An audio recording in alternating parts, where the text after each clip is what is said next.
పాటల రాక్షసి సింగర్ కల్పన.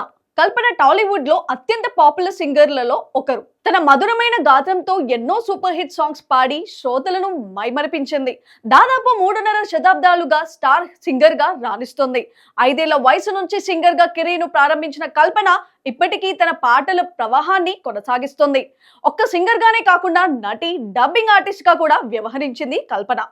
ఎంతటి కఠోరమైన పాటలను కూడా అయినా కూడా చాలా తేలిగ్గా మంచినీళ్లు తాగినట్లుగా పాడేయగల కల్పన తన కెరీర్ లో 3,000కు పైగా పాటలు అలపరించింది.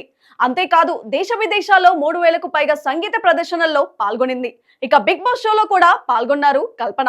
స్వరాభిషేకం కార్యక్రమంలో ఆమె బుల్లితెర ప్రేక్షకులకు చేరువయ్యారు. కల్పన పాడిన పాటలు తెలుగు, తమిళంలో ఎక్కువగా ఉన్నప్పటికీ కన్నడ, మలయాళంలోనూ అడపాదడపా పాటలు పాడి మెప్పించింది. మెలోడీ సాంగ్స్ తో పాటు రాగాలపలమైన పాటలు పాడింది. A R Rahman, Ilaiyaraaja, S P Balu, K V Mahadevan, Chitra వంటి ప్రముఖ గాయనికులతో కలిసి అనేక పాటలు కూడా పాడి పాటల రాక్షసిగా పేరు పొందింది. కల్పన పాడిన పాటలు ఇప్పటికీ కుర్రకారును ఊరుతలూగిస్తుంటుంది.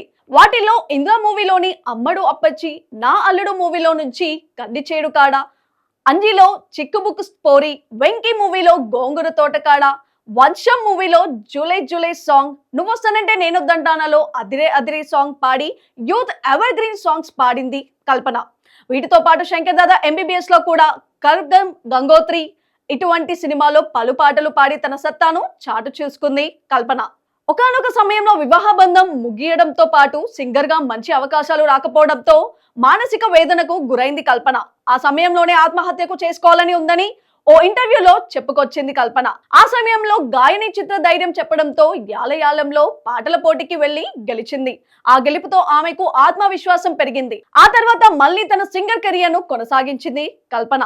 ఇలా తన కెరియర్ లో ఎన్నో విజయాలను చవి చూసిన కల్పన తన భర్తతో విభేదాలు రావడంతో పాటు తన పిల్లల విషయంలోనూ వాగ్వాదాలు కూడా రావడంతో అనూహ్యంగా ఆత్మహత్యకు పాల్పడిందని టాక్ వినిపిస్తుంది. కల్పన ఆత్మహత్య విషయం తెలుసుకున్న సింగర్స్ ఆసుపత్రికి వెళ్లి పరామర్శిస్తున్నారు.